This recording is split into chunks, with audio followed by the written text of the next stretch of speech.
નમસ્કાર મિત્રો, વિડીયોમાં તમારું સ્વાગત છે। મિત્રો, ચૂંટણી તો પૂર્ણ થઈ ચૂકી છે, પણ રિઝલ્ટ ક્યારે આવશે અને કોને જીત મળશે એ લોકો સરસામાં છે।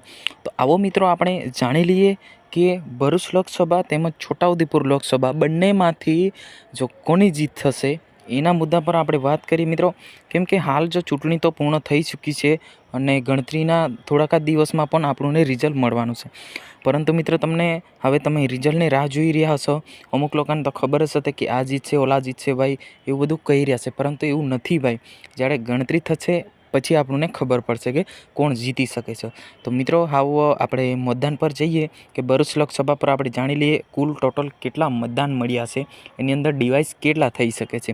તો સૌથી પહેલાં આપણે જાણી લઈએ કે ભરૂચ લોકસભા બેઠક પર મનસુખ વસાવા તેમજ ચેતર વસાવા વચ્ચે ટોટલ મળેલા છે આપણે 18,19,000ની આજુબાજુ વોટિંગ થયેલા છે। એની અંદરથી ડિવાઇસ થશે કોને કેટલા મળશે એ હજુ સુધી સામે આવી નથી, આવશે તો તરત જ તમને બતાવી દઈશું।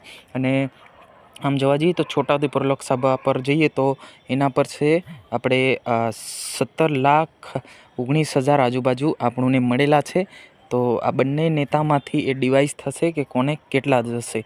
તો મિત્રો એની જો થોડાક જ દિવસમાં એમનું રિઝલ્ટ પણ આપણને મળી જશે અને એમનું જેનું રિઝલ્ટ આવવાનું હશે એ આજુબાજુ એ રિઝલ્ટ પણ આપણને મળી જશે। જ્યાં મિત્રો હવે આપણે દરેક વિડીયોની અંદર રિઝલ્ટને રાહ જોવો, કેમ કે આ ચેનલ પર કોનું રિઝલ્ટ કેટલું આવ્યું અને ગણતરીના દિવસેની અંદર પણ તમને લાઈવ બતાવવામાં આવશે। તો એના માટે હું કહું છું, હજુ સુધી ચેનલને સબસ્ક્રાઈબ ના કરી તો સબસ્ક્રાઈબ કરી મૂકજો, કેમ કે તમને લોકો બધાને ખબર છે કે આટલી ચૂંટણી પૂર્ણ થઈ ચૂકી છે। હવે બધા લોકો રિઝલ્ટની પાસે કૂદેલા છે, યાની કે રિઝલ્ટની રાહ જોઈ રહ્યા છે।